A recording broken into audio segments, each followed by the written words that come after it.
جسمانی تعلق نہ رہنے سے نکاح پر اثر۔ لاہور سے کسی نے پوچھا اگر میاں بیوی کا آپس میں کوئی جسمانی تعلق نہ ہو تو کیا نکاح پہ کوئی فرق پڑے گا؟ نہیں، اس سے کوئی فرق نہیں پڑتا، جب تک شوہر طلاق نہیں دے گا نکاح ختم نہیں ہوگا۔ یا اگر شوہر جان بوجھ کر بیوی کا حق ہی ادا نہیں کرتا اور 4 مہینے سے زیادہ اس سے ریلیشن قائم نہیں کرتا اور بیوی بھی جوان ہے، اس کو گناہ کا خطرہ ہے، تو پھر وہ عدالت میں کیس کر سکتی ہے اور پھر اس کا ایک پروسیس ہے، کس طرح سے نکاح ختم ہوگا تو اس پروسیس کو فالو کر سکتی ہے۔ تو خلاصہ یہ کہ شوہر گناہگار تو ہوگا کہ اس میں طاقت بھی ہے اور بیوی بھی جوان ہے، تو وہ کیوں اس کا حق ادا نہیں کر رہا، لیکن نکاح خود بخود ختم نہیں ہو جاتا۔ بیوی بچوں سے کتنا عرصہ دور رہ سکتے ہیں؟ بندہ کام کی وجہ سے 2 سال ملک سے باہر رہتا ہے، کوشش کے باوجود چھٹی نہیں ملتی، کیا اتنی دیر بیوی بچوں سے دور رہنا جائز ہے؟ نامعلوم۔ اوئے ہوئے ہوئے ہوئے بھائی دیکھیں، ایک تو ہے حضرت عمر رضی اللہ تعالیٰ عنہ کا مشہور واقعہ ہے کہ آپ نے کچھ خواتین سے پوچھا تھا کہ عورت کتنا صبر کر سکتی ہے مرد کے بغیر، تو بعض صحابیات نے بتایا کہ 4 مہینے۔ تو حضرت عمر نے قانون بنایا کہ جو مجاہدین محاذ جنگ پہ لڑ رہے ہیں 4 مہینے سے زیادہ دور اپنی بیویوں سے نہیں رہ سکتے۔ تو اس اصول کا تقاضا یہ ہے کہ وہ زمانہ بھی پاک دامنی کا زمانہ تھا، نیک لوگ تھے، تو اصول یہی ہے کہ 4 مہینے انتہا ہے عورت کے صبر کی، تو ایک نارمل عورت کے لیے اس سے زیادہ صبر کرنا مشکل ہوتا ہے، تو اس لیے بہتر یہی ہے، قانون یہی ہے کہ 4 مہینے سے زیادہ دور نہیں رہنا چاہیے۔ اور قرآن نے بھی یہ حکم دیا ہے کہ اگر کوئی قسم اٹھا لے کہ بیوی کے پاس نہیں جائے گا، قسم اٹھا لے، ایسا ہی نہیں بلکہ قسم اٹھا کے، تو پھر 4 مہینے میں طلاق واقع ہو جاتی ہے۔ بعض فقہاء کے نزدیک عورت کو طلاق کا اختیار ہو جاتا ہے عدالت کے ذریعے، بعض کے نزدیک ہو جاتی ہے طلاق۔ تو اس سے بھی پتہ چلتا ہے، قرآن سے بھی اشارہ ملتا ہے کہ 4 مہینے جو ہے یہ ایک انتہائی مدت ہے ایک نارمل عورت کے لیے۔ تو اس زمانے میں تو اس کی اہمیت اور زیادہ بڑھ گئی ہے، وجہ اس کی ہے کہ بے حیائی، موبائل، انٹرنیٹ پر بےہودہ چیزیں، یہ سب چیزیں انسان کی شہوت کو بڑھاتی ہیں، مرد کی بھی اور عورت کی بھی۔ تو اس لیے بھائی میں تو آپ کو مشورہ نہیں دے سکتا کہ آپ 2 سال بیوی سے دور رہیں، میں بدگمان نہیں ہو رہا، بہت سے لوگ 4 سال دور رہتے ہیں، ان کی بیویاں بھی پاک دامنی کے ساتھ زندگی گزارتی ہیں، خود بھی بڑے نیک شریف بن کے زندگی گزارتے ہیں، بہت سے ایسے لوگ الحمدللہ ہمارے معاشرے میں ہیں، لیکن بہرحال اس کلچر کو، اس رواج کو فروغ نہیں دیا جا سکتا، اس کو اپریشیٹ نہیں کیا جا سکتا، شریعت کے لحاظ سے بھی، عقل کے لحاظ سے بھی۔ 2 سال تک مرد کے لیے صبر کرنا کتنا مشکل کام ہے، وہ کھا بھی رہا ہے انڈے پراٹھے اور جناب کھانا پینا اسی سٹائل میں چل رہا ہے، یا تو روزے رکھ کے اپنے آپ کو آدھا کر دیا اس نے۔ تو سوال عورت کے ساتھ مرد کا بھی تو ہے نا، مرد میں تو قوت اور شہوت اللہ نے اور بھی زیادہ رکھی ہے، تو وہ کیسے صبر کرے گا؟ مرد کی جو قوت برداشت ہے وہ فقہاء نے اور اطباء نے بیان کی 1 مہینہ ہے، تو 2 سال تک بیوی سے دور ہیں۔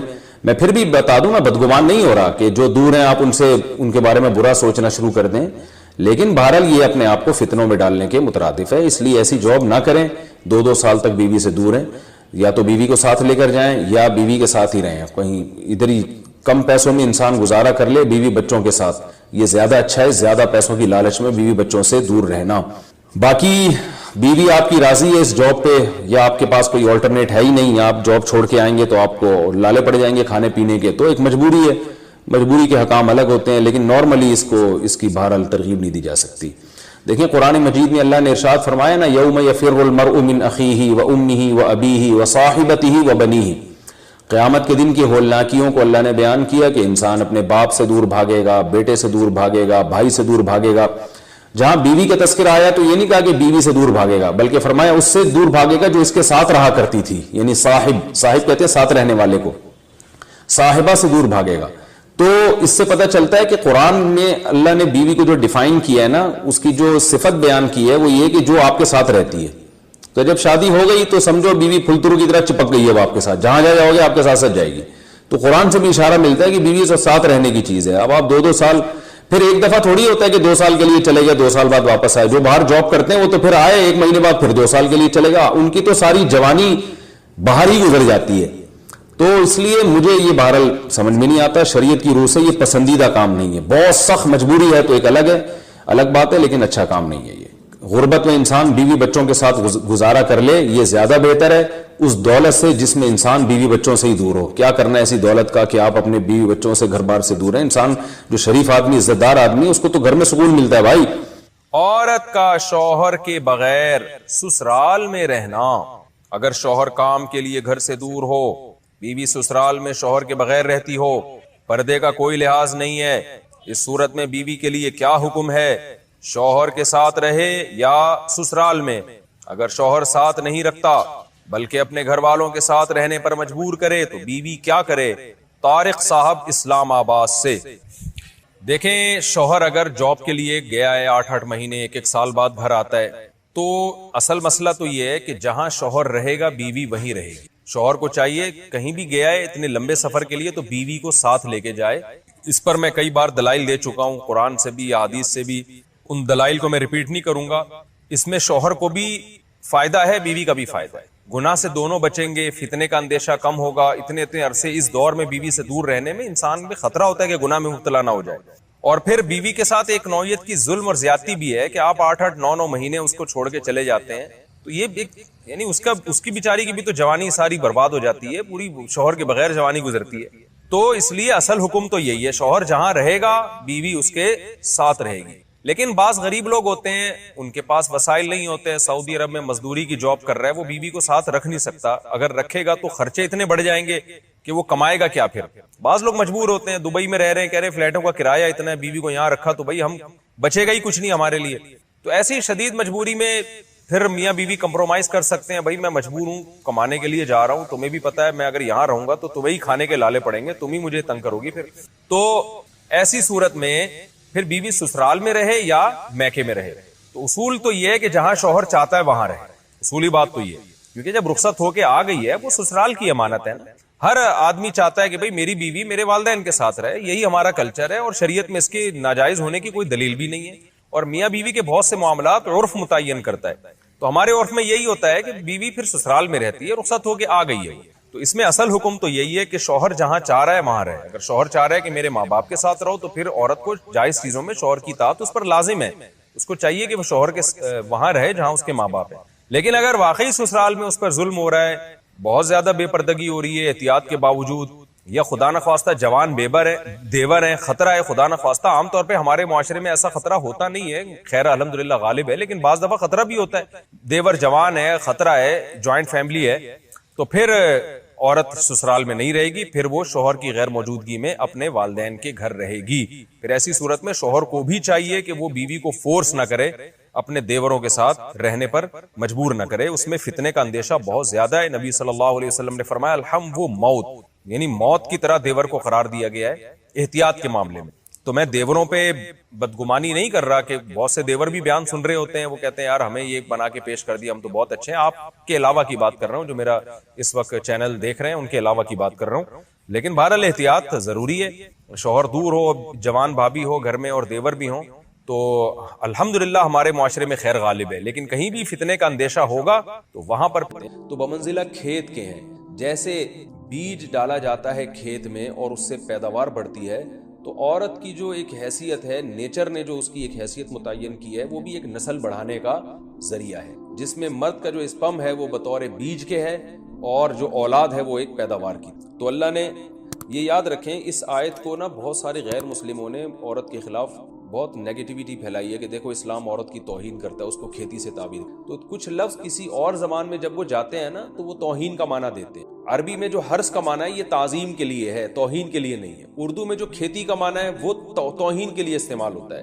کھیتی یعنی جو پاؤں میں روندی ڈالنے والی، اور زمین جو ہے نا پاؤں میں گویا روندی، اس کو روندا جا رہا ہے، تو اس لیے اس کا اردو میں بالکل اسی طرح جو لوگ ترجمہ کر دیتے ہیں کہ عورتیں تمہاری کھیتیاں ہیں، تو یہ ترجمہ میرا خیال ہے اس لیے درست نہیں ہے کہ اردو میں اس کا مفہوم ہی چینج ہو جاتا ہے، یعنی گویا ایک عزت کے لیے جو لفظ اللہ نے استعمال کیا وہ ذلت کا ذریعہ بن جاتا ہے۔ تو اس لیے کسی بھی زبان میں جب ہم کسی بھی لفظ کا ترجمہ کرتے ہیں تو اس زبان کے ہمیں محاوروں کو دیکھنا چاہیے کہ اس زبان میں یہ لفظ کس معنی میں استعمال ہو رہا ہے۔ مثال کے طور پر ہو سکتا ہے کتا کا لفظ کسی زبان میں وفاداری کے لیے استعمال ہوتا ہو، کسی کو لوگ ڈاگ کہتے ہوں تو اس کا مقصد ہوتا ہے وفادار انسان ہے، لیکن ہمارے یہاں اردو میں گالی ہے وہ، اور آپ بولیں کہ بھئی وہ فلاں قوم ڈاگ کہتی ہے تو ہم کتا کہیں گے، تو آپ جب اس کا ترجمہ اردو میں کریں گے تو کتے سے نہیں کر سکتے۔ تو اسی طرح یہ عربی کا جو لفظ ہے اس میں بھی یہ چیز غور یعنی ملحوظ رہنی چاہیے، تو اس لیے اس کا ترجمہ کیا جائے گا تمہاری عورتیں تمہارے لیے پیداوار بڑھانے کا ذریعہ ہیں، نسل بڑھانے کا ذریعہ ہیں۔ فاتو حرثکم، تم اپنے اس نسل بڑھانے کے ذریعے کے پاس آؤ، انا شئتم، جیسے چاہو، وقدموا لانفسکم، اور اپنے نفسوں کے لیے آگے بھیجو، یعنی اولاد کی نیت سے آیا کرو زوجہ کے پاس، اور آخرت کے لیے انتظام کرو، یعنی اولاد پیدا کر کے جو تاکہ دنیا اور آخرت میں تمہارے لیے، فیوچر میں تمہارے لیے کام آئے، دنیا بھی داخل ہے آخرت۔ تو یہ آیت کا بھی ایک شان نزول ہے کہ صحابہ کرام تو چونکہ جو خواتین تھیں مکہ میں صدیوں سے وہ لوگ آباد تھے، ان کے سفر خاص طور پہ عورتوں کے سفر بہت ہی کم ہوا کرتے تھے۔ تو جب ہجرت ہوئی ہے اور جو ہے نا ہجرت کر کے بہت ساری صحابیات مدینہ آئی ہیں، تو مدینہ میں ان کے نکاح دوسری قوموں میں ہوئے، پھر انصار صحابہ سے بھی ہوئے۔ تو چونکہ تقویٰ تھا ان خواتین میں، للہیت تھی، تو بعض جگہ ایسے واقعات ہوئے کہ میاں بیوی کے جو آپس کا ریلیشن ہوتا ہے، ظاہر ہے وہ ہر قوم میں اور ہر جو ہے نا شخص کا مزاج دوسرے سے مختلف ہوتا ہے، تو بعض مردوں نے اس طرح سے اپنی زوجات کے ساتھ ہم بستری کی کہ ان خواتین کو پھر اشکال ہوا کہ پتہ نہیں اس طرح سے ہم بستری کرنا جائز بھی ہے یا نہیں ہے۔ تو انہوں نے نبی صلی اللہ علیہ وسلم سے یہ مسئلہ پوچھا کہ یا رسول اللہ، ہمارے شوہر ہمارے پاس اس طرح سے آتے ہیں تو کیا یہ جائز ہے یا نہیں؟ تو ان کے سوال کو بھی مبہم رکھا گیا، اور قرآن نے اس کے جواب کو بھی کنایتاً بیان کیا، کیونکہ مسئلہ بظاہر حیا کے خلاف ہے، تو قرآن جب بھی کوئی ایسی بات ہوتی ہے تو اشارتاً کنایتاً اس کا تذکرہ کر دیتا ہے تاکہ مسئلہ بھی واضح ہو جائے، کیونکہ ظاہر ہے اس کی ضرورت تو قیامت تک آنے والے انسانوں کو پڑ سکتی ہے نا۔ یہ تو ہر میاں بیوی کا اپنا ایک ذاتی مسئلہ ہوتا ہے کہ ہمیں کس طرح سے پرمیشن ہے، کس طرح سے پرمیشن نہیں۔ تو اللہ تعالیٰ نے بھی اشارتاً ہی اس حکم کو قرآن میں بیان کر دیا۔ قرآن میں اس لیے بیان کیا کہ تاکہ اس میں کوئی اجتہادی اختلاف کی گنجائش نہ رہے۔ تو اللہ نے قرآن مجید میں بیان کیا، فرمایا نساؤکم حرث لکم، تمہاری جو ازواج ہیں، تمہاری جو بیویاں ہیں، وہ تمہارے لیے بمنزلہ کھیت ہیں۔ کھیت کا مطلب کیا ہوتا ہے؟ پیداوار بڑھانے کا ذریعہ۔ تو اس میں سب سے پہلا مسئلہ تو قرآن نے یہ بیان کر دیا کہ زوجہ سے جو ہم بستری ہے وہ صرف اسی راستے میں جائز ہے جس سے اولاد ہوتی، کیونکہ عورت کو اللہ نے بنایا ہے نسل بڑھانے کے لیے۔ تو کوئی بھی ایسا ہم بستری کا طریقہ اختیار کرنا جو نسل بڑھانے کا ذریعہ نہ ہو، یعنی وہ نیچرل نہ ہو، تو وہ حرام ہے۔ تو اس میں اللہ نے یہ حکم دے دی۔ تو اس سے صاف یعنی حدیث سے بھی پتہ چلتا ہے، اور تمام فقہاء کا اجماع بھی ہے اس آیت کی روشنی میں کہ مسئلہ تھوڑا حیا کے خلاف ہے، لیکن میرا خیال ہے بتانا ضروری ہے کہ پچھلے راستے سے عورت سے ہم بستری کرنا بالکل حرام ہے، اور نبی صلی اللہ علیہ وسلم کی اس پہ بہت شدید لعنت ہے، بہت شدید وعید ہے۔ تو یہ بالکل اللیگل ہے اسلام میں کہ عورت کے پچھلے راستے سے اس سے ہم بستری کی جائے۔ جو لوگ لڑکوں سے بدفعلی کے عادی ہوتے ہیں ان کو یہ ایک چسکا لگ جاتا ہے، تو یہ حرام ہے، ناجائز ہے، کیونکہ اللہ نے بتا دیا کہ یہ تمہارے لیے بمنزلہ کھیت کے ہیں۔ تو اس میں قرآن نے وہ جو سوال تھا نا اس کی طرف اشارتاً جواب دے دیا، اور آگے فرمایا فاتو حرثکم، تم اپنے کھیت کے پاس آؤ، یعنی پیداوار بڑھانے کا جو ذریعہ ہے اس جگہ کی طرف آؤ، انا شئتم، جیسے چاہو، یعنی باقی جس طرح سے تم چاہو زوجہ سے ہم بستری کر سکتے ہو، اس میں کوئی خاص طریقہ متعین نہیں ہے۔ میاں بیوی کا ایک دوسرے سے کوئی پردہ نہیں ہے، ہن لباس لکم وانتم لباس لہن، یہ دونوں ایک دوسرے کے لیے لباس ہیں۔ تو اس میں طریقہ کار کوئی بھی ہو سکتا ہے، کسی بھی طرح سے کرنا چاہو ایک دوسرے سے لطف اندوز ہو سکتے ہو، لیکن فاتو حرثکم، آنا موضع حرث میں ہے۔ حرث کا مطلب وہ اس جگہ کی طرف آنا ہے جہاں سے نسل بڑھتی ہے، کسی اور راستے کی طرف۔ اس سے صاف طور پر جو ہے نا وہ جو فاسق فاجر لوگوں کی جو برائی ہے، جو لڑکوں سے بدفعلی کے نتیجے میں پیدا ہوتی ہے، اس کا اللہ نے قلع قمع کر دیا کہ اس کی اسلام میں بالکل اجازت نہیں ہے۔ باقی طریقہ کار کیا ہوگا یہ تمہارے اوپر، اس کی اللہ نے تمہیں اجازت دی ہے۔ وَقَدِّمُوا لِأَنفُسِكُمْ، اور چونکہ بار بار حرث کا تذکرہ ہو رہا ہے، نسل بڑھانے کا، اس لیے اللہ نے فرمایا کہ قدموا لانفسکم، اپنی ذات کے لیے فیوچر میں انتظام کرو۔ قدموا کا مطلب آگے بھیجو اپنی ذات کے لیے سرمایہ۔ کیا مطلب؟ کہ جب زوجہ سے ہم بستری کرو تو نیت اولاد کی ہونی چاہیے، تاکہ وہ اولاد دنیا میں بھی اور آخرت میں بھی تمہارے لیے ذخیرہ بن جائے۔ تو یہ نسل بڑھانے کی بہت زبردست ترغیب ہے اس آیت میں، اور اس آیت میں اللہ نے عورت کا کہ بہت ساری ذمہ داریوں میں سے ایک بڑی ذمہ داری کا بھی بیان بتا دیا کہ عورت کو اللہ نے بنایا ہے، جو مرد اور عورت کا جو فرق رکھا ہے نا، اس فرق کی بڑی وجہ یہی ہے کہ مرد کے اسپرم کو اللہ نے بیج کے طور پہ پیدا کیا ہے، اور عورت کو اللہ نے زمین کے طور پہ۔ تو بیج اور زمین کے ملاپ کا بنیادی مقصد ہی نسل بڑھانا، پیداوار بڑھانا ہوتا ہے، نہ یہ کہ نسل روکنا۔ آج فیملی پلاننگ والوں نے اس آیت کی دھجیاں اڑا دی ہیں، اور جو پوری دنیا میں ایک بےہودہ قسم کی تحریک چل رہی ہے، یہ آیت بالکل اس کی نفی کر رہی ہے۔ اس لیے اللہ نے فرمایا اچھا، اللہ نے اس کا بھی جواب دے دیا کہ جو فیملی پلاننگ والے کہتے ہیں نا نسل بڑھنے سے تمہارا نقصان ہوگا، خرچے بڑھ جائیں گے، تو اللہ فرماتا ہے قدموا لانفسکم، تمہارا فیوچر بن جائے گا، سنور جائے گا، کیونکہ اولاد پہ اتنی انویسٹمنٹ نہیں ہوتی جتنا اس کا آؤٹ پٹ ہوتا ہے. ان پٹ کم ہے, آؤٹ پٹ زیادہ ہے. انویسٹمنٹ کم ہے, اس کے جو پروفٹ ہے وہ زیادہ ہے, دنیا میں بھی اور آخرت میں بھی. تو اللہ نے فرمایا اپنے نفس کے لیے, فیوچر کے لیے انتظام کرو, بڑھاپے کے لیے انتظام کرو. تمہارے بیٹے ہوں گے, بیٹیاں ہوں گی, پوتے ہوں گے, نواسے ہوں گے, بہویں ہوں گی. یہ دنیا کا مستقبل اور آخرت کا مستقبل کیا ہے. جو عبداللہ بن عمر رضی اللہ تعالیٰ عنہ نے جب نکاح کا ارادہ ترک کیا تو آپ کی جو ہمشیرہ تھی حضرت حفصہ, انہوں نے فرمایا کہ نکاح کرو, تمہارے اولاد ہوگی, دنیا سے جاؤ گے تو تمہارے لیے دعائیں مانگے گی. تو یہ آخرت کے لیے ذخیرہ ہے. تو اس لیے اللہ نے فرمایا کہ آخرت کے لیے ذخیرہ کرو. واتقوا اللہ, اور اللہ سے ڈرو. واعلموا انکم ملاقوہ, اور جان لو کہ تم نے ایک دن اللہ سے ملاقات کر. تو جتنے احکام اللہ نے تمہیں اس آیت میں دی ہیں ان تمام احکام کو تم نے فالو کرنا ہے. وبشر المؤمنین, اور ایمان والوں کو خوشخبری سنا دے. تھے کہ حالت حیض میں عورت سے بالکل کنارہ کشی اختیار کر لیا کرتے تھے, اس کے قریب بھی نہ جانا, اور کھانا پینا بھی الگ اور جھوٹا بھی الگ. تو بعض مذاہب میں کوئی فرق ہی نہیں تھا کہ حالت حیض اور پاکی کے ایام میں. تو جب اسلام دنیا میں آیا تو صحابہ کرام کو یقیناً یہ خیال پیدا ہوا کہ بھئی اب اسلام کے اس بارے میں کیا احکام ہیں کہ جب خواتین مینسز کی حالت ہوتی ہیں شادی شدہ, تو کیا ہم ان سے ہم بستری کر سکتے ہیں یا نہیں کر سکتے, کیا اس کے احکامات ہیں.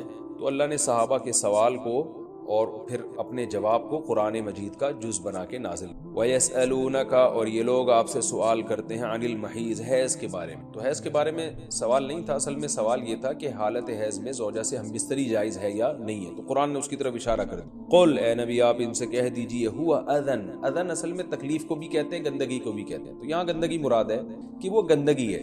فاعتزلوا النساء, لہذا عورتوں سے دور رہو, فی المحیض, حالت حیض میں. ولا تقربوہن, اور ان کے قریب مت جاؤ, حتی یطہرن, جب تک کہ یہ پاک نہ ہو جائیں. تو اس میں قرآن مجید نے جو لفظی ترجمہ ہے وہ قرآن کی آیتوں کا یہی ہے کہ ان سے کنارہ کشی, لیکن احادیث سے ہمیں پتہ چلتا ہے کہ یہاں کنارہ کشی اختیار کرنا یہ کنایا ہے ہم بستری کرنے سے, یعنی ان سے ہم بستری کرنا تمہارے لیے جائز نہیں ہے. کنارہ کشی سے وہ جو یہودی کر لیا کرتے تھے وہ مراد نہیں ہے یہاں, اور اس کی تفصیل احادیث میں.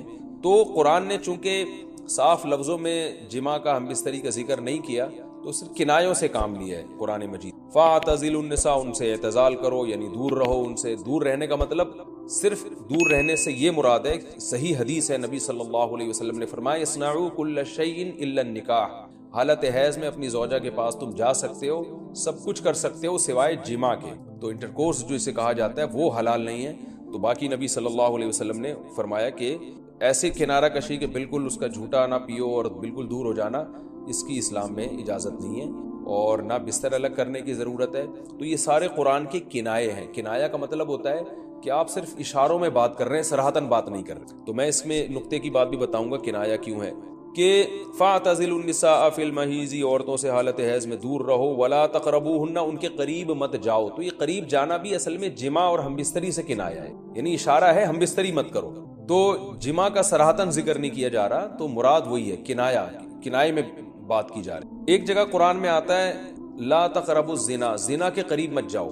تو ممکن ہے کسی کو اشکال ہو کہ وہاں تو ہم یہ کہتے ہیں کہ زنا کے قریب بھی مت جاؤ, تو وہاں قریب نہ جانے سے ہم حقیقی معنی مراد لیتے ہیں کہ بھئی زنا ایسا کام کرنا جو زنا یعنی زنا تک لے کر جاتا ہے وہ بھی تمہارے لیے حرام ہے.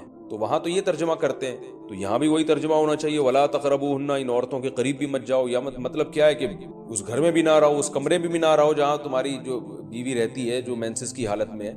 تو یاد رکھیں وہاں چونکہ زنا کا لفظ اللہ نے صراحتاً ذکر کر دیا, کنایا کی اب ضرورت نہیں ہے, لہذا وہاں لا تقربو کا مطلب لا تقربو ہی ہے, یعنی قریب مت جاؤ. تو زنا کے قریب مت جاؤ یہ کنایا نہیں ہے, اس کا مطلب صاف کہ زنا تو دور کی بات ہے, کوئی ایسا کام بھی نہیں کرنا جو زنا کے قریب لے کے جاتا ہے. لیکن یہاں اللہ نے ہم بستری کے لفظ کا صراحتاً ذکر نہیں کیا, لہذا جہاں ذکر نہیں ہوتا تو وہاں اشارتاً ذکر کیا جاتا ہے, اور اشارتاً جب ذکر کیا ہے تو یہاں لا تقربوہن, یہ قرب سے خاص قسم کا قرب مراد ہے, اس سے مطلق قرب مراد نہیں ہے کہ کسی کے بھی قریب چلے جاتے ہیں. تو یہاں خاص قسم کا قرب مراد ہے. وہ قرب یہی ہے کہ مکمل جمع کرنا حالت حیض میں, اس کی اجازت نہیں دی جا رہی, لیکن اللہ نے اس کو گول مول طریقے سے کنائے کے ذریعے ذکر کیا. حتی یطہرن, یہاں تک کہ وہ پاک ہو جائے. تو یہ جو میں نے بتایا کہ حالت حیض میں نبی صلی اللہ علیہ وسلم سے صحیح حدیث سے ثابت ہے, اور اس پر پوری امت کا اجماع ہے. اتنی واضح احادیث ہیں بخاری اور مسلم کی اس بارے میں کہ حالت حیض میں آپ بیوی کے قریب جا سکتے ہیں, اور حیا کے خلاف مسئلہ ہے، لیکن اب ایک بات آ گئی تو میں بتا دوں کہ اس کی تفصیل فقہاء نے بیان کی ہے کہ جو ناف سے لے کر گھٹنوں تک جسم پہ کوئی کپڑا ڈال دیا جائے اور پھر باقی زوجین ایک دوسرے سے جو ہے وہ ریلیشن قائم کر سکتے ہیں باقی باڈی کے ذریعے، لیکن یہ کہ جو مکمل جمع ہے وہ حلال نہیں ہے اور وہ سخت گناہ ہے۔ آگے اللہ نے ارشاد فرمایا فَإِذَا تَطَهَّرْنَا، پس جب وہ مکمل پاک ہو جائیں، فَأْتُوهُنَّ، تو پھر تم ان کے پاس آؤ۔ اب یہ بھی دیکھیں ان کے پاس آؤ یہ کنایا ہے جمع سے، یہ نہیں کہ آپ کی زوجہ جو ہے وہ جب حیض سے پاک ہوئی ہے تو آپ اب اس کے پاس جا کے چائے پی سکتے ہیں، وہاں بیٹھ کے کھانا کھا سکتے ہیں، یہ مراد نہیں ہے، یہ سب کنایہ اور اشارتاً قرآن بات کر رہا ہے۔ فَأْتُوهُنَّ، تو ان کے پاس آؤ، یعنی مطلب ان سے تم جمع کر سکتے ہو، جمع کرو ان سے، من حیث امرکم اللہ، ایسے جیسے اللہ نے حکم دیا ہے۔ تو اس سے پتہ چلتا ہے کہ جمع کا ایک ناجائز اور حرام طریقہ بھی ہے اور ایک جائز طریقہ بھی ہے، تو قرآن بتا رہا ہے کہ جائز طریقے سے تم جمع کر سکتے ہو، ناجائز طریقے سے جمع نہیں کر سکتے۔ وہ جائز اور ناجائز کیا ہے وہ میں انشاءاللہ بتاتا ہوں۔ ان اللہ، بے شک اللہ تعالیٰ، یحب التوابین، توبہ کرنے والوں سے بھی محبت کرتا ہے، ویحب المتطہرین، اور تطہر جو ہے نا یاد رکھیں، دیکھیں یہاں دو لفظ استعمال ہوئے ہیں، ایک استعمال ہوا ہے طہورا یطہرو حتی یطہرنا، اس کا مطلب ہوتا ہے پاک ہو جانا، اور ایک ہوتا ہے تطہرنا، باب تکلف ہے، یعنی تھوڑا تکلف سے پاک ہونا، اہتمام کر کے۔ ایک پاک تو یہ ہے کہ بس چلو بھی پاک ہو گئے، ایک ہے کہ بہت یعنی پاک صاف رہنے کی بڑی کوشش کرنا۔ تو جو صفائی پسند لوگ ہوتے ہیں نا، وہ جب تک صفائی کا خبط ان کے اوپر سوار نہیں ہو جاتا اور تکلف نہیں کرتے اس وقت تک پاک صاف وہ رہتے نہیں ہیں، تو اس لیے اللہ تعالیٰ نے تکلف کے ساتھ طہارت کا حکم دیا۔ تو اسی وجہ سے بہت سے علماء کہتے ہیں کہ اس سے حالت حیض کے بعد غسل کرنا مراد ہے، کہ اگر عورت کے 10 دن سے پہلے حیض آنا ختم ہو جائے تو عورت پر پھر واجب ہو جاتا ہے کہ وہ باقاعدہ غسل کر کے اپنے آپ کو پاک صاف کرے، تو یہی مراد ہے اس سے۔ اللہ نے فرمایا فَإِذَا تَطَهَّرْنَا، جب وہ مکمل پاک ہو جائیں، فَأْتُوهُنَّ مِنْ حَيْثُ أَمَرَكُمُ اللَّهُ، تو پھر اس طرح آؤ ان کے پاس جیسے اللہ نے حکم دیا، بے شک اللہ تعالیٰ محبت کرتا ہے توابین، توبہ کرنے والوں سے، وَيُحِبُّ الْمُتَطَهِّرِينَ، اور خوب تکلف کے ساتھ پاک صاف رہنے والوں سے۔ تو توبہ اور تطہر کا تذکرہ کیا۔ توبہ روحانی طہارت کو کہتے ہیں اور جو تطہر ہے وہ جسمانی طہارت کو کہتے ہیں، یعنی اسلام یہ چاہتا ہے کہ آپ روحانی طور پہ بھی پاک صاف رہیں اور جسمانی طور۔ روحانی پاکی کیا ہے کہ اگر آپ سے کوئی گناہ ہو جاتا ہے تو رو دھو کے اللہ کو منا کے راضی کر لیں تاکہ دل جو گندا ہوا ہے وہ بھی صحیح ہو جائے، اور جسمانی پاکی یہی ہے کہ جسم پہ کوئی گندگی لگی ہے تو وہ پاک ہو جائے۔ تو اس میں اللہ نے حالت حیض میں عورت کو بھی حکم دیا کہ وہ بھی نہا دھو کے پاک ہو جائے جب حیض سے پاک ہوتی ہے، اور مرد کو بھی حکم دیا کہ حالت حیض میں تم گندگی کی حالت میں جماع مت کرو بیوی کے ساتھ، خون میں لت پت ہو جائے گا انسان، اور یہ گندگی ہے تو اللہ تعالیٰ پاک صاف رہنے والوں کو پسند کرتے ہیں۔ تو جو حالت حیض میں بیوی سے جماع کرتا ہے اس کا مطلب وہ پاک صاف آدمی نہیں ہے، وہ گندگی کے وقت میں اس کے قریب جا رہا ہے، تو یہ بھی غلط ہے۔ اور اگر خدا نخواستہ کسی سے ایسا ہو گیا ہو تو اللہ نے توبہ کا حکم دیا کہ توبہ کر کے اللہ کو مناؤ، کیونکہ روحانی طور پر جو گندگی ہوئی ہے اس سے بھی تمہیں پاک رہنا ضروری ہے۔ تو اللہ کو اچھے لوگ، پاکیزہ لوگ پسند ہیں، تو حالت حیض کی آیتوں کے بعد اللہ نے یہ اس لیے حکم دیا تاکہ اس عمل کے دوران گندگی میں ملوث نہ ہونا پڑے، اور یہ حکمت بھی اللہ نے بیان کر دی کہ حالت حیض میں جماع سے ہم تمہیں اس لیے منع کر رہے ہیں کہ اللہ کو پاک صاف لوگ پسند ہیں، گندگی میں انوالو ہونے والے، ملوث ہونے والے لوگ اللہ کو پسند نہیں ہیں۔ میں پھر علمی نکات کے تحت انشاءاللہ اس کی مزید جو ہے وہ ڈیٹیل بیان کروں گا جب علمی نقطے بیان کروں گا۔ آگے اللہ نے ارشاد فرمایا نساؤکم حرث لکم، تمہاری عورتیں تمہارے لیے بمنزلہ کھیت کے ہیں، حرث عربی میں کھیت کو کہتے ہیں، تو بمنزلہ کھیت کے ہیں، جیسے بیج ڈالا جاتا ہے کھیت میں اور اس سے پیداوار بڑھتی ہے، تو عورت کی جو ایک حیثیت ہے، نیچر نے جو اس کی ایک حیثیت متعین کی ہے، وہ بھی ایک نسل بڑھانے کا ذریعہ ہے، جس میں مرد کا جو اسپم ہے وہ بطور بیج کے ہے اور جو اولاد ہے وہ ایک پیداوار کی۔ تو اللہ نے یہ یاد رکھیں، اس آیت کو نا بہت سارے غیر مسلموں نے عورت کے خلاف بہت نیگیٹیوٹی پھیلائی ہے کہ دیکھو اسلام عورت کی توہین کرتا ہے، اس کو کھیتی سے تعبیر، تو کچھ لفظ کسی اور زبان میں جب وہ جاتے ہیں نا تو وہ توہین کا معنی دیتے ہیں۔ عربی میں جو حرث کا معنی ہے یہ تعظیم کے لیے ہے، توہین کے لیے نہیں ہے۔ اردو میں جو کھیتی کا معنی ہے وہ توہین کے لیے استعمال ہوتا ہے۔ کھیتی یعنی جو پاؤں میں روندی ڈالنے والی، اور زمین جو ہے نا پاؤں میں گویا روندی، اس کو روندا جا رہا ہے، تو اس لیے اس کا اردو میں بالکل اسی طرح جو لوگ ترجمہ کر دیتے ہیں کہ عورتیں تمہاری کھیتیاں ہیں، تو یہ ترجمہ میرا خیال ہے اس لیے درست نہیں ہے کہ اردو میں اس کا مفہوم ہی چینج ہو جاتا ہے، یعنی گویا ایک عزت کے لیے جو لفظ اللہ نے استعمال کیا وہ ذلت کا ذریعہ بن جاتا ہے. تو اس لیے کسی بھی زبان میں جب ہم کسی بھی لفظ کا ترجمہ کرتے ہیں تو اس زبان کے ہمیں محاوروں کو دیکھنا چاہیے کہ اس زبان میں یہ لفظ کس معنی میں استعمال ہو رہا ہے. مثال کے طور پر ہو سکتا ہے کتا کا لفظ کسی زبان میں وفاداری کے لیے استعمال ہوتا ہو. کسی کو لوگ ڈاگ کہتے ہوں تو اس کا مقصد ہوتا ہے وفادار انسان ہے, لیکن ہمارے یہاں اردو میں گالی ہے وہ, اور آپ بولیں کہ بھئی وہ فلاں قوم ڈاگ کہتی ہے تو ہم کتا کہیں گے, تو آپ جب اس کا ترجمہ اردو میں کریں گے تو کتے سے نہیں کر سکتے. تو اسی طرح یہ عربی کا جو لفظ ہے اس میں بھی یہ چیز غور و ملحوظ رہنی چاہیے. تو اس لیے اس کا ترجمہ کیا جائے گا تمہاری عورتیں تمہارے لیے پیداوار بڑھانے کا ذریعہ ہیں, نسل بڑھانے کا ذریعہ ہیں. فاتو حرثکم, تم اپنے اس نسل بڑھانے کے ذریعے کے پاس آؤ, انا شئتم جیسے چاہو, وقدموا لانفسکم, اور اپنے نفسوں کے لیے آگے بھیجو, یعنی اولاد کی نیت سے آیا کرو زوجہ کے پاس اور آخرت کے لیے انتظام کرو, یعنی اولاد پیدا کر کے جو تاکہ دنیا اور آخرت میں تمہارے لیے فیوچر میں تمہارے لیے کام آئے, دنیا بھی داخل ہے آخرت بھی داخل. تو یہ آیت کا بھی ایک شان نزول ہے کہ صحابہ کرام تو چونکہ جو خواتین تھیں مکہ میں صدیوں سے وہ لوگ آباد تھے, ان کے سفر خاص طور پہ عورتوں کے سفر بہت ہی کم ہوا کرتے تھے. تو جب ہجرت ہوئی ہے اور جو ہے نا ہجرت کر کے بہت ساری صحابیات مدینہ آئی ہیں, تو مدینہ میں ان کے نکاح دوسری قوموں میں ہوئے, پھر انصار صحابہ سے بھی ہوئے. تو چونکہ تقویٰ تھا ان خواتین میں, للہیت تھی, تو بعض جگہ ایسے واقعات ہوئے کہ میاں بیوی کے جو آپس کا ریلیشن ہوتا ہے, ظاہر ہے وہ ہر قوم میں اور ہر جو ہے نا شخص کا مزاج دوسرے سے مختلف ہوتا ہے. تو بعض مردوں نے اس طرح سے اپنی زوجات کے ساتھ ہم بستری کی کہ ان خواتین کو پھر اشکال ہوا کہ پتہ نہیں اس طرح سے ہم بستری کرنا جائز بھی ہے یا نہیں ہے. تو انہوں نے نبی صلی اللہ علیہ وسلم سے یہ مسئلہ پوچھا کہ یا رسول اللہ, ہمارے شوہر ہمارے پاس اس طرح سے آتے ہیں تو کیا یہ جائز ہے یا نہیں. تو ان کے سوال کو بھی مبہم رکھا گیا اور قرآن نے اس کے جواب کو بھی کنایتاً بیان کیا, کیونکہ مسئلہ بظاہر حیا کے خلاف ہے.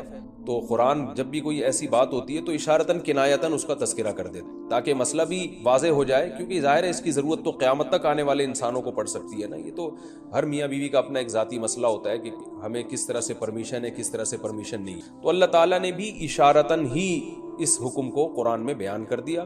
قرآن میں اس لیے بیان کیا کہ تاکہ اس میں کوئی اجتہادی اختلاف کی گنجائش نہ رہے. تو اللہ نے قرآن مجید میں بیان کیا, فرمایا نساؤکم حرث لکم, تمہاری جو ازواج ہیں, تمہاری جو بیویاں ہیں, وہ تمہارے لیے بمنزلہ کھیت ہیں. کھیت کا مطلب کیا ہوتا ہے؟ پیداوار بڑھانے کا ذریعہ. تو اس میں سب سے پہلا مسئلہ تو قرآن نے یہ بیان کر دیا کہ زوجہ سے جو ہم بستری ہے وہ صرف اسی راستے میں جائز ہے جس سے اولاد ہوتی ہے, کیونکہ عورت کو اللہ نے بنایا ہے نسل بڑھانے کے لیے. تو کوئی بھی ایسا ہم بستری کا طریقہ اختیار کرنا جو نسل بڑھانے کا ذریعہ نہ ہو, یعنی وہ نیچرل نہ ہو, تو وہ حرام ہے. تو اس میں اللہ نے یہ حکم دے دیا. تو اس سے صاف یعنی حدیث سے بھی پتہ چلتا ہے اور تمام فقہاء کا اجماع بھی ہے اس آیت کی روشنی میں کہ مسئلہ تھوڑا حیا کے خلاف ہے, لیکن میرا خیال ہے بتانا ضروری ہے کہ پچھلے راستے سے عورت سے ہم بستری کرنا بالکل حرام ہے نا. اور نبی صلی اللہ علیہ وسلم کی اس پہ بہت شدید لعنت ہے, بہت شدید وعید ہے. تو یہ بالکل اللیگل ہے اسلام میں کہ عورت کے پچھلے راستے سے اس سے ہم بستری کی جائے. جو لوگ لڑکوں سے بدفعلی کے عادی ہوتے ہیں ان کو یہ ایک چسکا لگ جاتا ہے, تو یہ حرام ہے, ناجائز ہے, کیونکہ اللہ نے بتا دیا کہ یہ تمہارے لیے بمنزلہ کھیت کے ہیں. تو اس میں قرآن نے وہ جو سوال تھا نا اس کی طرف اشارتاً جواب دے دیا. اور آگے فرمایا فاتو حرثکم, تم اپنے کھیت کے پاس آؤ, یعنی پیداوار بڑھانے کا جو ذریعہ ہے اس جگہ کی طرف آؤ, انا شئتم جیسے چاہو, یعنی باقی جس طرح سے تم چاہو زوجہ سے ہم بستری کر سکتے ہو, اس میں کوئی خاص طریقہ متعین نہیں ہے. میاں بیوی کا ایک دوسرے سے کوئی پردہ نہیں ہے. ہن لباس لکم وانتم لباس لہن, یہ دونوں ایک دوسرے کے لیے لباس ہیں. تو اس میں طریقہ کار کوئی بھی ہو سکتا ہے, کسی بھی طرح سے کرنا چاہو ایک دوسرے سے لطف اندوز ہو سکتے ہو.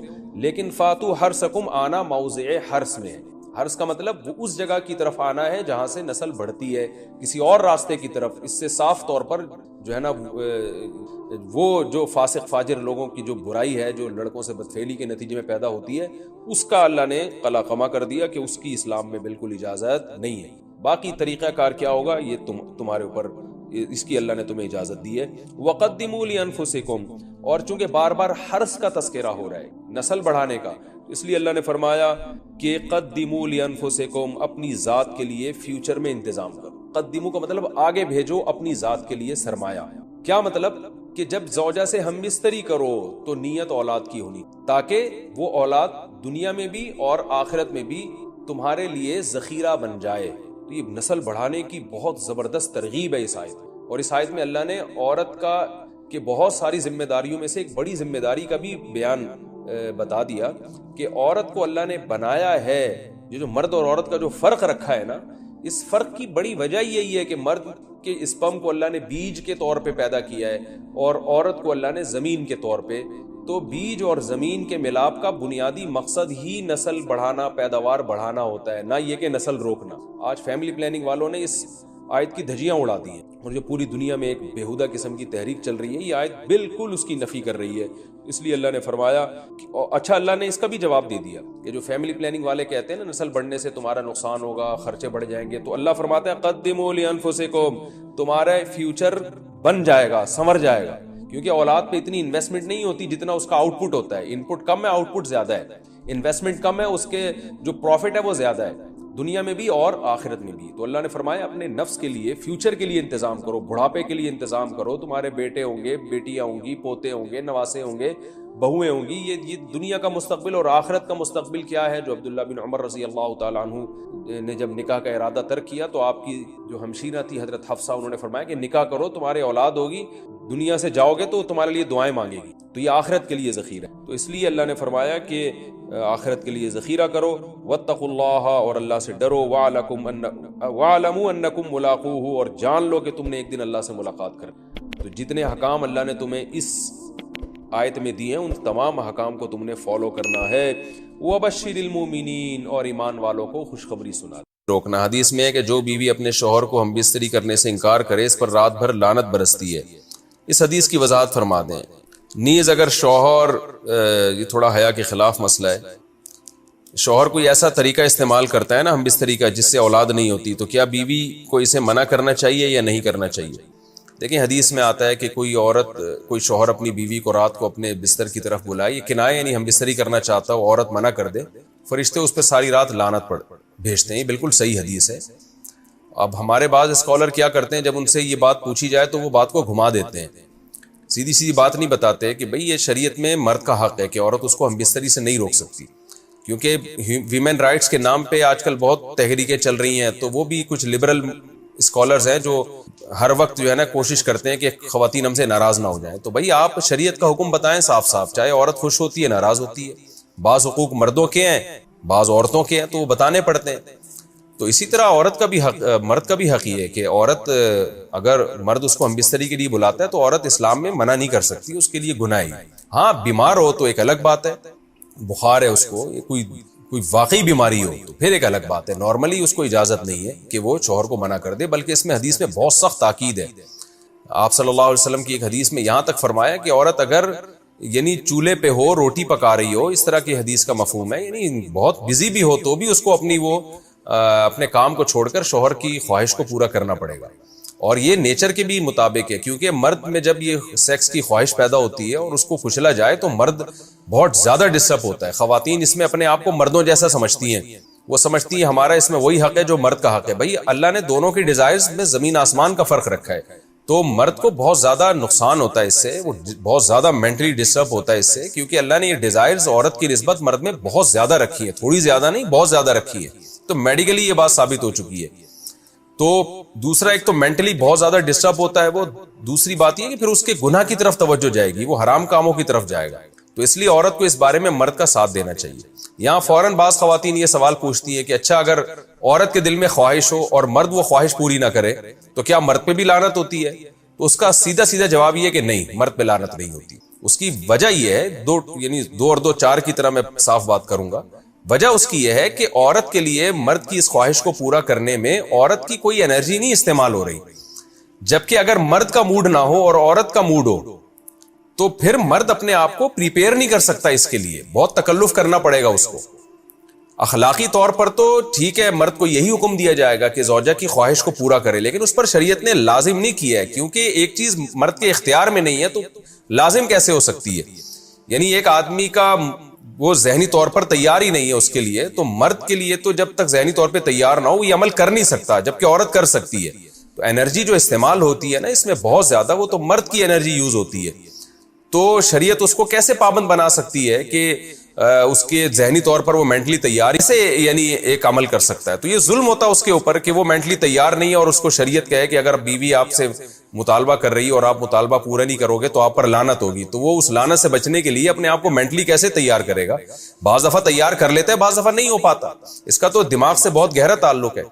تو اس لیے مرد کے لیے تو شریعت نے حکم یہ کیا ہے کہ 4 مہینے میں کم از کم ایک دفعہ اس پر لازم ہے کہ وہ اپنی زوجہ کی خواہش کو پورا کرے. اور ویسے جب زوجہ میں خواہش ہو تو اخلاقی طور پر مرد کی ذمہ داری ہے کہ وہ اپنی زوجہ کی خواہش کو پورا کرے, لیکن شریعت نے اس پہ واجب نہیں قرار دیا کیونکہ یہ اس کے اختیار سے اوپر کی چیز ہو جائے گی. باقی عورت کے لیے اختیار ہے اس کو, ہاں بیمار ہے یا مینسز ہیں وہ تو پھر تو ایک ویسے ہی مینسز میں ہم بستری جائز نہیں ہے. باقی رہا یہ مسئلہ کہ خواتین پھر یہ کہتی ہیں کہ اسلام نے تو پھر مردوں کو بہت زیادہ حقوق دے دیے, تو ایسا نہیں ہے. اگر یہ حق اسلام نے مرد کو دیا ہے تو بہت سارے حقوق عورت کو بھی تو دیے ہیں نا, بہت سارے عورت کو بھی تو حقوق دیے کہ جو خود پہنتے ہو, جیسا معیاری لباس خود پہنتے ہو اپنی بیوی کو بھی ویسے ہی معیاری لباس پہناؤ, جیسا معیاری کھانا خود کھاتے ہو حدیث میں آتا ہے ویسا معیاری کھانا بیوی کو بھی کھلاؤ. تو یہ بھی تو عورت کو بھی تو حقوق دیے.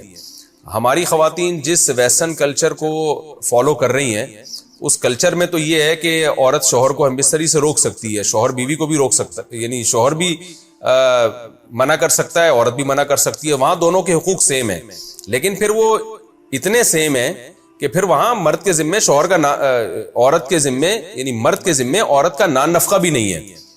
تو پھر گیس بجلی کے بل بھی عورت یعنی مرد کے ذمے نہیں ہے. تو پھر خواتین سے لینا ہے نا ویسٹرن کلچر کو, تو پھر پورا لینا وہاں سے. تو پھر شوہر کیوں گیس بجلی کا بل جمع کرا رہا ہے, بچوں کی اسکول کی فیسیں شوہر کیوں دے رہا ہے, شوہر نان نفقہ کیوں دے رہا ہے؟ تو جب اسلام نے کچھ حقوق عورت کو دیے ہیں تو کچھ شوہر کو بھی دیے ہیں, تو اسی طرح سے بیلنس ہماری سوسائٹی میں قائم ہوگا. تو اس لیے خواتین کو یہ نہیں کرنا چاہیے کیونکہ بہت سی ایسی شکایتیں آتی ہیں جس میں مرد بہت زیادہ ڈسٹرب ہوتا ہے, پھر وہ ان کی لڑائیاں ہوتی ہیں, طلاقیں ہوتی ہیں. عورت اس کو نارمل لے رہی ہوتی ہے, مرد کے دماغ پہ شہوت کا ایک جنون چڑھا ہوا ہوتا ہے, جب بیوی اس کو منع کرتی ہے وہ بہت زیادہ مینٹلی ڈسٹرب ہوتا ہے اور پھر وہ مار دھاڑ تک نوبت بھی آتی ہے, پھر وہ طلاقوں تک نوبت بھی آتی ہے. تو یہ بہت غلط چیز ہے. ہمارے نبی صلی اللہ علیہ وسلم نے جب عورت کو حکم دیا ہے کہ مرد کی خواہش کو اپنے شوہر کی خواہش کو پورا کرے تو اسی میں خیر ہے. عورت کو چاہیے اس وقت چاہے دل نہ بھی چاہ رہا ہو اپنے شوہر کی اس خواہش کو پورا کر دیا کریں. اس کے وقتی طور پر تو آپ کو نقصانات نظر آئیں گے لیکن لانگ ٹرم میں اس کے فائدے ہیں, اس سے گھر میں فائدے حاصل ہوں گے اور اسلام کی مان کے چلنے میں ہی عورت کے لیے خیر ہے. رہا یہ مسئلہ کہ شوہر اگر کوئی ایسا طریقہ اختیار کرتا ہے ہم بستری کا جس میں وہ اولاد کو روکتا ہے تو اس میں یہ ضروری ہے کہ بیوی کی پرمیشن ہو. وہ عورت کی پرمیشن کے بغیر یہ کام نہیں کر سکتا. تو کیونکہ اولاد دونوں کا حق ہے, اولاد کو روکنے کے لیے دونوں کی پرمیشن ہوگی تو اولاد روکی جا سکتی ہے. اگر دونوں میں سے ایک کی بھی پرمیشن نہیں ہے تو پھر اولاد روک نہیں سکتے. دوسری شادی کو مینشن کرنا لازم ہے. کیا دوسری شادی میں نکاح نامے میں دوسری شادی کا لکھنا ضروری ہے یا دوسری شادی کے وقت دوسری شادی کا بولنا ضروری ہے؟ عارفہ سلطانہ انڈیا سے. نہیں جی, نہ لکھنا ضروری ہے نہ بولنا ضروری ہے. البتہ دوسری بیوی جس سے شادی ہو رہی ہے اس کو بتانا یہ ضروری ہے کہ پہلے سے میں شادی شدہ ہوں, میری ایک بیوی موجود ہے. اس سینس میں ضروری ہے کہ اگر آپ نے نہیں بتایا تو اس کے ساتھ دھوکہ ہے اور دھوکہ اسلام میں حرام ہے. نکاح تو ہو جائے گا آپ بتائیں یا نہ بتائیں, نکاح تو نام ہے ایجاب و قبول کا, وہ تو ہو جائے گا, رجسٹریشن بھی ہو جائے گی اس کی پاکستانی قانون میں. لیکن اس میں اگر آپ نے دوسری بیوی کو نہیں بتایا کہ میری پہلے سے موجود ہے تو یہ دھوکہ بہرحال ہے اور دھوکے کا گناہ ہوگا. بعض لوگ دوسری شادی کر رہے ہوتے ہیں اور اس کو بتا نہیں رہے ہوتے کہ میرے نکاح میں پہلے سے بیوی موجود ہے. اچھا بھائی, میری عمر 40 سال ہے, پہلی بیوی سے علیحدگی ہوئی, کوئی اولاد نہیں, میں نے ارادہ کیا کہ بچوں والی طلاق یافتہ سے نکاح کروں. ایک سید گھرانہ بھی دیکھا, میرا گھرانہ کہتا ہے کہ بغیر بچوں والی, پتہ نہیں کیا لکھا ہوا ہے آگے, تو بچوں والی کو کیوں دیکھ رہے ہو, بغیر بچوں والی مل رہی ہے تو بچوں والی کو کیوں دیکھ رہے ہو, احمقانہ کام کر رہے ہو. سنا ہے کہ آپ نے بھی بچوں والی سے نکاح کیا ہے, آپ کیا کہتے ہیں؟ میری سوچ یہ کہ بچوں کی کفالت بھی ہو جائے گی اور ایسے بھی اور بھی بچے ہو گئے تو اور اچھی بات ہے, بچے ہی بچے. وہ ہے نا ایک آدمی کی, اکثر میں سناتا ہوں نا, ایک آدمی کے اپنے پہلی بیوی سے بچے تھے, اس نے کسی ایسی خاتون سے شادی کی جس کے پہلے سے بچے تھے, پھر ان دونوں کے اپنے بچے بھی ہو گئے. تو ایک دن یہ آفس میں تھا, اس کی بیوی نے فون کیا کہ آپ جلدی گھر آئیں, بچوں کی آپس میں بہت لڑائی ہو رہی ہے. اس نے کہا کون کس کو مار رہا ہے؟ اس نے کہا پہلے میرے بچوں نے آپ کے بچوں کو مارا, پھر آپ کے بچوں نے ہم دونوں کے بچوں کو مارا, پھر ہم دونوں کے بچوں نے آپ کے بچوں کو, اور پھر آپ کے بچوں نے اور ہم دونوں کے بچوں نے مل کے میرے بچوں کو مارا. صحیح, تو بچے ہی دیکھو, یہ جن صاحب نے پوچھا ہے کہ مجھے ایک ایسی خاتون بھی مل رہی ہے جو بچوں کے بغیر ہے اور ایک ایسی بھی مل رہی ہے جو بچوں والی ہے, تو میں کہوں گا دونوں سے کر لو, دونوں سے کر لو, اس میں کیا جا رہا ہے یار, کیونکہ ہم نے تو اس طرح ہی کیا ہے, بچوں والی سے بھی کیا بغیر بچوں والی سے بھی کیا, تو دونوں سے کر لو. یہ سارا ٹینشن جب ہوگی جب ایک ہی کرنی ہے, تو اس لیے ماں باپ ٹینشن میں آئے ہوئے ہیں کہ یار ہم کسی کے بچے کیوں پالیں, تو وہ ہمیں بچوں لیس والی چاہیے, تو بھائی یہ والی بھی کر لو وہ والی بھی کر لو. اب آپ کہو کہ پھر تو دونوں ہی نہیں کریں گے, تو بھاڑ میں جائے, دفاؤ کہیں اور کرو. تو جو کر لے یہ سن کے تو اس سے کر لو, تو اتنا بڑا ایشو نہیں ہے. البتہ یہ میں بار بار بتاتا ہوں کہ جب کسی بچوں والی سے آپ شادی کریں تو اس کو پہلے یہ بتا دیں کہ یہ آپ کے بچے ہیں, میں ان کو اپنا سمجھنے کی کوشش کروں گا, لیکن اس کی طرف میری طرف سے کوئی گارنٹی نہیں ہے. کیونکہ یہ بہت مرد کے لیے بہت بڑا مجاہدہ ہوتا ہے کہ کسی اور کے بچوں کو اپنا سمجھنا شروع کر دے. بعض دفعہ وہ اس میں ناکام ہو جاتا ہے, پھر لڑائیاں ہوتی ہیں اس میں, پھر آپ کے اپنے بچے بھی ہوں گے تو آپ کو ان پہ زیادہ پیار آئے گا, ان پہ کم آئے گا. تو یہ فرق ہوتا ہے, یہ نیچرل ہے.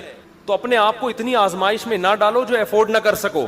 پھر اس پہ آپ کے اپنے بچوں کو بھی اعتراض ہوگا کہ ابا ہمارے آپ ان کو ترجیح دے رہے ہو ہم پہ. تو یہ بڑی لڑائیاں ہوتی ہیں, اسی وجہ سے لوگ کرتے نہیں ہیں ایسے موقع پہ شادیاں. تو ماں باپ اسی وجہ سے منع کر رہے ہیں کہ یہ مسائل بہت کھڑے ہو جاتے ہیں بعد میں چل کے. پھر عورتیں بھی نوٹ کرتی ہیں اپنے بچوں کو 3 دفعہ پیار کیا اور میرے بچوں کو 2 دفعہ پیار کیا, اس کا مطلب فرق کر رہا ہے. تو پھر آدمی کہتا ہے تیرے بچوں کو رکھ کے میں نے کتنا بڑا احسان کر لیا, وہ نظر نہیں آ رہا. تو پھر جواب میں کہتی ہیں ایسے احسان کا کیا فائدہ جب یہ فرق کرنا تھا, یہ سوتیلا پن دکھانا تھا. تو وہ رکھ کے بھی آپ پچھتاؤ گے بعد میں.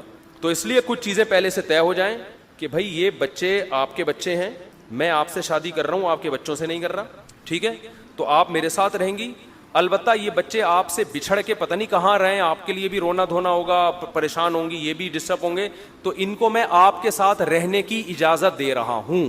سمجھ رہے ہو, نہیں آ رہی سمجھ میں, یہ آپ کے ساتھ بولو. جیسے عورتیں اپنے ساتھ جہیز میں میک اپ کا سامان لے کے آتی ہیں, استعمال مرد کرتا ہے اس سامان کو. بھئی آپ کے ابا نے آپ کو جہیز میں سامان دیا, یہ آپ کا سامان ہے, آپ کے ساتھ آیا ہے, رکھا ہے آپ کے کمرے میں, میری ہیڈک نہیں ہے. یہ آپ کے ڈراز میں کتنی لپسٹکیں رکھی ہوئی ہیں, کتنے چوڑیاں رکھی ہوئی ہیں, یہ مرد کا ہیڈک ہوتا ہے. بھئی یہ تمہیں سامان ملا ہے, یہ میرے استعمال کا نہیں ہے. تو یہ جو بچے آپ کے ساتھ جہیز میں آئے ہیں یہ آپ کے ہیں, میں ان کو آپ سے جدا نہیں کر رہا, بس اتنی گارنٹی ہے, آپ کے ساتھ رہنے کی اجازت. باقی میں ان کو بڑھ چڑھ کے محبت دوں, اپنے بچوں کی طرح پالوں, میری طرف سے کوئی گارنٹی. بعض چیزیں ایسی ہوتی ہیں جو بولنے میں بہت بری لگتی ہیں. حضرت مولانا شمس چغوری صاحب ایک بڑی اچھی بات کہا کرتے تھے کہ زبان کو گندا کر لو, دل کو گندا نہ کرو. کیونکہ زبان سے آپ بڑے لاڈ دکھا رہے, بس بیگم شروع میں تو عشق ہوا ہے نا, آ جاؤ. جتنے بچے یہ والے سے یا پرانے والے سے سارے کیا کرو, مفتی طارق مسعود کا میں نے بیان سنا ہے, سوتیلے بچوں کو پالنا بہت بڑے ثواب ہے, لے آ بھائی جتنے لے آ. وہ کنٹینر بھر کے محلے والوں کو بھی 8-10 اس نے لے آئے. پھر جیسے ہی آئے ہیں آپ نے کہا کہ آج سے میرے بچوں میں اور ان بچوں میں کوئی فرق نہیں ہوگا. ڈائلاگ بڑے اچھے اچھے مار لیے آپ نے, اور بس آج سے یہ جو ہے نا, پھر ان کو لاڈ بھی دے رہے ہیں, پیار بھی دے رہے ہیں, اور آج سے ان کی فیسیں میرے ذمے, ان کا علاج میرے ذمے, آج سے میرے بچے تمہارے بچے کوئی فرق نہیں. اس کے بعد جب مارکیٹ میں آپ کا والا آ گیا نا, آپ کو لگے گا یار یہ بالکل ہی ڈفرینٹ ٹائپ کا ہے, اس پہ تو الگ ہی نور, اپنا بہت اچھا لگتا ہے, ہر انسان کی فطرت ہے. یہ تو مسکراتا ہے تو منہ سے پھول جھڑتے ہیں, اور وہ دیکھو سالا بات کرنے کی تمیز نہیں. یہاں سے فرق کیا ہو جائے گا, دوسرے کا بچہ کتنا خوبصورت ہو اور اپنا کتنا آڑا ترچھا ہو, لگتا کون سا اچھا ہے. یہ نیچر ہے انسان کی. تبھی تو لوگ کہتے ہیں نا یہ مولویوں کے اتنے بچے ہوتے ہیں, کتنی ٹینشن میں ہوتے ہیں. بھائی یہ ٹینشن میں نہیں ہوتے, یہ ان کے اپنے ہوتے ہیں. صحیح ہے نا, آپ کو اس لیے ٹینشن لگ رہی ہوتی ہے کہ آپ کے نہیں ہوتے. آپ سمجھ رہے ہوتے یہ بچوں کو, کسی کے بچوں کو پال رہا ہے, وہ یہ اپنے کو پال رہا ہے. جب وہ آپ کے اپنے ہو تو پھر دیکھو کتنا مزہ آتا ہے. تو دوسروں کے, ابھی جیسے بچے آتے ہیں نا, ہمیں تو بچے نماز میں بھی تنگ کرتے ہیں. دوسروں کا بچہ نماز میں تنگ کرے بہت غصہ آتا ہے, اپنا بچہ تو نماز میں تنگ کرتا وہ بھی اچھا لگتا ہے. وہ حرکتیں کر رہے ہوتے ہیں عجیب عجیب سی. تو یہ انسان کی نیچر ہے بھائی اپنے. تبھی تو خدا نے اولاد کو گفٹ سے تعبیر کی ہے, گفٹ دیتا ہے تمہیں, تو اپنے بچے گفٹ ہوتے ہیں. دوسروں کے بچے انسان ٹینشن سمجھتا ہے. آپ دے دیں نا کسی خاتون کو کسی کا بچہ اٹھا کے پکڑا دیں, 2 منٹ میں اٹھا کے پھینک دے گی. اور اپنے بچوں کی صبح شام پوٹیاں صاف ہو رہی ہیں, ہائے میرا لال. وہ حالانکہ وہ کتنا ٹیڑھا میڑا ہوتا ہے, کہیں سے بھی لال گلابی, اندھیرے میں تو وہ نظر ہی نہیں آ رہا ہوتا. ایسے ایسے کالے کلوٹے بھی ہوتے ہیں اندھیرے میں, بچہ کہاں گیا, مسکرائے گا تو نظر آئے گا. تو جیسے عورت کو اپنا کیسا ہی آڑا ترچھا ہو اچھا لگتا ہے, ایسے مرد کو بھی اپنا کتنا ہی آڑا ترچھا ہو اچھا لگتا ہے. اور دوسرے کا, ہمارے ایک دوست نے شادی کی, اتنا خوبصورت بچہ ان کا, ابھی وہ سمجھ جائیں گے, چھوڑو یار رہنے دو. یہ بڑے مسائل ہیں نا آج کل, اتنا بیان مشہور ہو جاتے ہیں کہ ہر آدمی سمجھ جاتے ہیں میرے بارے میں, میں بھی کر.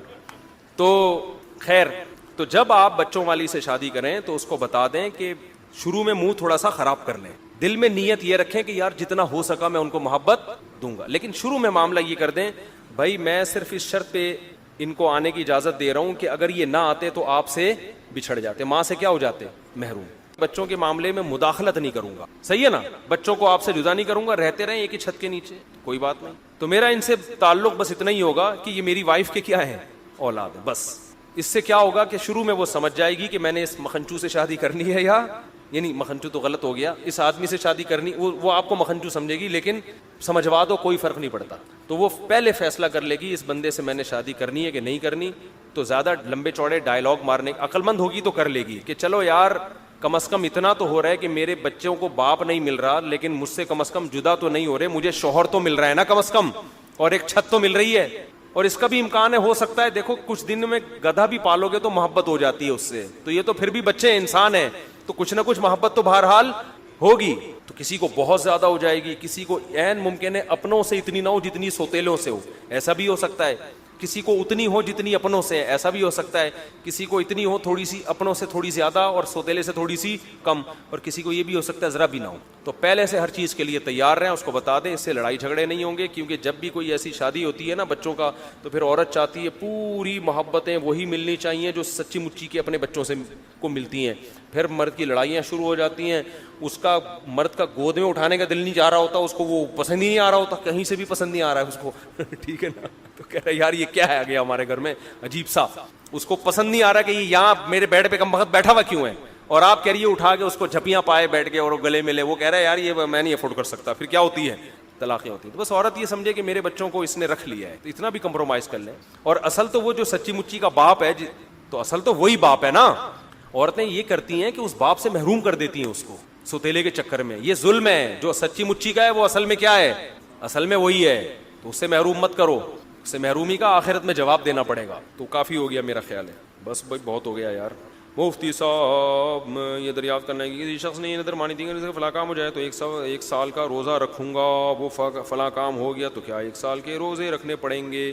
زبان سے اگر یہ الفاظ کہے تھے کہ میرا فلاں کام ہو گیا تو میں 1 سال کے روزے رکھوں گا, اگر صرف نیت نہیں زبان سے, تو 1 سال کے روزے محترم پہ لازم ہو چکے ہیں. سمجھتے ہو؟ تو منت ماننے سے پہلے سوچا کرو کیا مان رہے ہو, کیا بول رہے ہو مجھ سے. رکھ لو 1 سال کے, ناروے چلے جاؤ, 2 گھنٹے کے روزے ہوتے ہیں, رکھ لو وہاں جا. میری عمر 40 سال ہے, پہلے یہ ہو گیا. یوٹیوب پر روسٹنگ, یہ کیا ہے؟ کسی کی حجب کرنا, بغرض تفریح کرنا شرعن اخلاقاً کیسا ہے؟ اگر سامنے والے کو اس سے تکلیف ہو رہی ہے جس کی حجب کر رہے ہیں تو پھر یہ شرعن عمل جائز نہیں. باقی ایسی اس سے آمدن ہونے والی کمائی کا کیا حکم ہے؟ تو یاد رکھیں کہ یوٹیوب پہ جو کمائی ہے وہ آپ کی ویڈیو کی نہیں ہوتی, وہ ایڈورٹائزمنٹ کی ہوتی ہے. سمجھ رہے ہو؟ تو ایڈورٹائز میں اگر شراب کا ایڈورٹائز چل رہا ہے, کسی سینما گھر کا چل رہا ہے, تو وہ اس اسپیسیفک اس ایڈورٹائز کی ارننگ حرام ہوگی. اور اگر کسی جائز پروڈکٹ کی ایڈورٹائزمنٹ ہو رہی ہے تو اس کی ایڈورٹائزمنٹ سے ارننگ کیا ہوگی؟ حلال ہوگی. یہ اصول ہے اس کا.